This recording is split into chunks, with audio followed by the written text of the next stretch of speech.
তোমার পক্ষ থেকে আমি তোমার পিতাকে এই প্রদান করব। বিনিময়ে আমার একটি অনুরোধ রয়েছে, তার বিনিময়ে তুমি আমাকে বিবাহ করো। কিন্তু আব্দুল্লাহ সৎ, চরিত্রবান, ভদ্র এবং লাজুক হওয়ায় মরিয়ামের এই প্রস্তাবের কোনো উত্তর দিল না। আব্দুল্লাহ শুধু বললেন, আমি আমার পিতার সঙ্গে আছি। পিতাকে ছেড়ে অন্যত্রে যাওয়া কিংবা পিতার কথার অবদ্ধ হওয়া আমার পক্ষে কোনোভাবেই সম্ভব নয়। এই কথা বলে আব্দুল্লাহ তার পিতার সঙ্গে মদিনার উদ্দেশ্যে রওনা হলেন। দীর্ঘ পথ অতিক্রম করার পর মদিনায় ওয়াহাব বিন আব্দুল মান্নাদের বাড়িতে পৌঁছে গেল। তৎকালীন সময়ে ওয়াহাব বিন আব্দুল মান্না মদিনার সম্মানীয় বংশে ছিলেন এবং তার মর্যাদা ছিল ভালো। তিনি তার গোত্রের সর্দার ছিলেন। অতঃপর আলাপ আলোচনার মধ্য দিয়ে তার কন্যা আমিনার সঙ্গে আব্দুল মোত্তালেবের পুত্র আব্দুল্লাহর বিবাহ হয়ে যায়। এদিকে আমিনা ছিল তার সম্প্রদায়ের মহিলাদের নেত্রী। অনেক ঐতিহাসিক লিখেছেন যে আব্দুল্লাহ বিবাহের পর তার শ্বশুর বাড়িতে 3 দিন ছিলেন। তারপর আব্দুল্লাহ আমিনাকে বিবাহ করে নিজ গৃহে নিয়ে আসেন। অতঃপর আখেরি নবী হযরত মুহাম্মদ সাল্লাল্লাহু আলাইহি ওয়াসাল্লাম মা আমিনার গর্ভে আসেন। আব্দুল্লাহর বিবাহের অনেকদিন পর তিনি কোথাও যাচ্ছিলেন। তখন দেখলেন তৌরাত পণ্ডিত ওয়ারাকা বিন নফলের কন্যা মরিয়াম সেখানে দাঁড়িয়েছিলেন। মরিয়াম জানত না ইতিমধ্যেই আব্দুল্লাহর বিবাহ হয়ে গেছে। আব্দুল্লাহকে দেখে মরিয়াম তার কাছে আসলেন এবং আব্দুল্লাহ চেহারার দিকে তাকিয়ে তিনি আর কিছু না বলে মরিয়াম আবারও তার গৃহের দিকে ফিরে গেলেন। এই ঘটনা দেখে আব্দুল্লাহ কিছুটা অবাক হয়ে মরিয়ামকে জিজ্ঞেস করলেন, হে মরিয়াম, সেদিন তুমি আমাকে বিয়ের জন্য প্রস্তাব দিয়েছিলে, কিন্তু আমাকে দেখে আজ কিছু না বলে কেন চলে যাচ্ছ? এর কারণ কি? তখন মরিয়াম বললেন, তুমি বিয়ে করেছো, ইতিমধ্যেই তুমি অন্য এক নারীর স্বামী। তোমার চেহারার পরিবর্তন ঘটেছে, এটা আমি স্পষ্ট দেখতে পেয়েছি। আমি সেদিন তোমাকে বিয়ের প্রস্তাব দিয়েছিলাম কারণ তোমার ললাটে এক উজ্জ্বল নূর ছিল। সেই নূরের জ্যোতি যেমন তেমন ছিল না।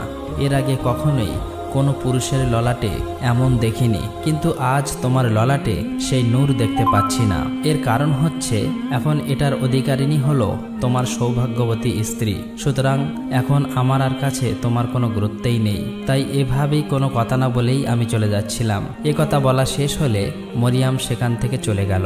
অতঃপর আব্দুল্লাহ বাড়ি ফিরল। তারপর থেকে আব্দুল্লাহ ও আমিনা সুখে শান্তিতে সংসার করতে লাগলো। কিছুদিন পর আব্দুল মোত্তালেব আব্দুল্লাহকে খেজুর আনার জন্য সুদূর মদিনায় পাঠায়। খেজুর নিয়ে আসার সময় আব্দুল্লাহ কুরাইশদের একটি বাণিজ্য কাফেলার সঙ্গে সফর করেছিলেন। পথেই হঠাৎ অসুস্থ হয়ে পড়েন, যার ফলে আব্দুল্লাহ মদিনায় অবতরণ করেন এবং সেখানেই তিনি ইন্তেকাল করেন। আব্দুল্লাহ যখন ইন্তেকাল হয়েছিল, প্রিয় নবী হযরত মুহাম্মদ সাল্লাল্লাহু আলাইহি সাল্লাম আমিনার গর্ভে ছিলেন। বিশ্বজাহানের সর্দার, সর্বশেষ ও সর্বশ্রেষ্ঠ নবী হযরত মুহাম্মদ মুস্তাফা সাল্লাল্লাহু আলাইহি ওয়াসাল্লাম 570 খ্রিস্টাব্দে রবিউল আওয়াল মাসে জন্মগ্রহণ করেন। তার জন্মের সময় পৃথিবীতে এমন কিছু অলৌকিক ঘটনা ঘটেছিল যা সবাইকে অবাক করে শ্রেষ্ঠ নবীর আগমনকে মানুষের সামনে স্পষ্ট করে। বিশ্বনবী সাল্লাল্লাহু আলাইহি ওয়াসাল্লাম জন্মের কিছুদিন আগে আব্রাহার হস্তি বাহিনীর বিনাশ ঘটে। আসহাবে ফিল অর্থাৎ আব্রাহার হস্তি বাহিনী খানায়ে কাবার উপর আক্রমণ করেছিল এবং আল্লাহ তাআলা তাদেরকে আবাবিল নামক কিছু ক্ষুদ্র পাখি দ্বারা ধ্বংস করেছিল। এই ঘটনাটি বিশ্বনবীর জন্মের বরকতের পটভূমি ছিল বলে সিরাতের কিতাবগুলোতে উল্লেখ রয়েছে। হযরত উসমান ইবনে আব্দুল আস রাদিয়াল্লাহু তাআলা আনহুর মা হযরত ফাতেমা বিনতে আব্দুল্লাহ রাদিয়াল্লাহু তাআলা আনহু বলেন, রাসূল সাল্লাল্লাহু আলাইহি ওয়াসাল্লামের জন্মের মুহূর্তে আমি মা আমিনার কাছে ছিলাম। আমি দেখলাম বিবি আমিনার ঘরটি আলোয় আলোকিত হয়ে গেল এবং আকাশের সব তারকা নিচের দিকে ঝুঁকে পড়ল। আমার মনে হতে লাগলো তারকাগুলো যেন আমার উপর এসে পড়ছে।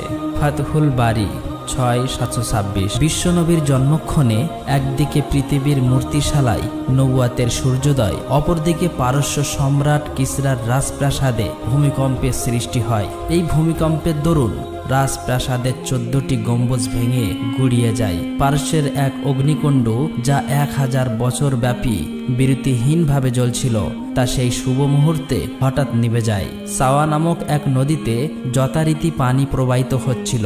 বিশ্বনবীর আগমন মুহূর্তে হঠাৎ তার অহৃদে জলরাশি শুকিয়ে যায়। সিরাতে মোস্তফা 1:69।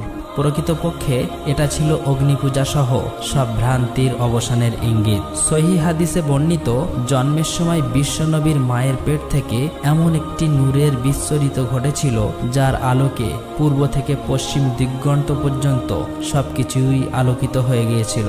কোনো কোনো বর্ণনায় পাওয়া যায় বিশ্বনবী সাল্লাল্লাহু আলাইহি ওয়াসাল্লাম যখন ভূমিতে আবির্ভূত হলেন তখন উভয় হাতের উপর ভর দিয়েছিলেন, অতঃপর এক মুষ্টি মাটি দিয়ে আকাশের দিকে দৃষ্টিপাত করলেন। হযরত ইবনে সুফিয়ান বর্ণনা করেন, হযরত আয়েশা রাদিয়াল্লাহু তাআলা আনহা বলেন, বিশ্বনবী সাল্লাল্লাহু আলাইহি ওয়াসাল্লামের জন্মগ্রহণের সময় এক ইহুদি ব্যবসার উদ্দেশ্যে মক্কা নগরীতে বসবাস করত।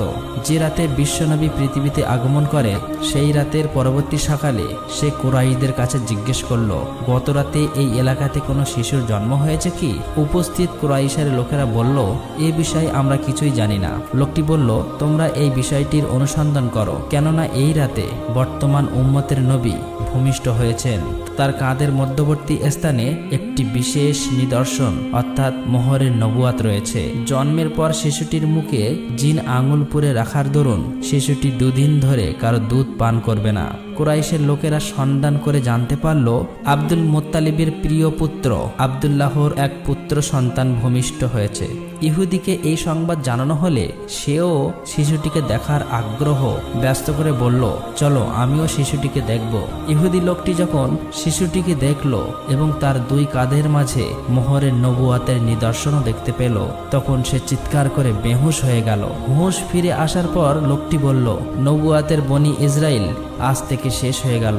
হে কুরাইশ সম্প্রদায়, ভবিষ্যতে এই শিশু তোমাদের প্রতি এমন এক আক্রমণ পরিচালনা করবে যার সংবাদ পূর্ব থেকে পশ্চিম পর্যন্ত ছড়িয়ে পড়বে। কাতহুল বারি 6:425। এছাড়া আরো অনেক আশ্চর্যজনক ঘটনা সিরাতের পাতায় পাতায় স্বর্ণ অক্ষরে লেখা রয়েছে। আসুন আমরা বিশ্বনবীর চরিত্র লক্ষ্য করে আমাদের জীবন গড়ি, তাহলে এই পৃথিবী থেকে সমস্ত অন্ধকার দূরীভূত হয়ে আসবে আশার আলো। আল্লাহ তাআলা যেন আমাদের সকলকেই প্রিয় নবী হযরত মুহাম্মদ সাল্লাল্লাহু আলাইহি ওয়াসাল্লামের দেখানো পথেই চলার তৌফিক দান করুক। আমিন।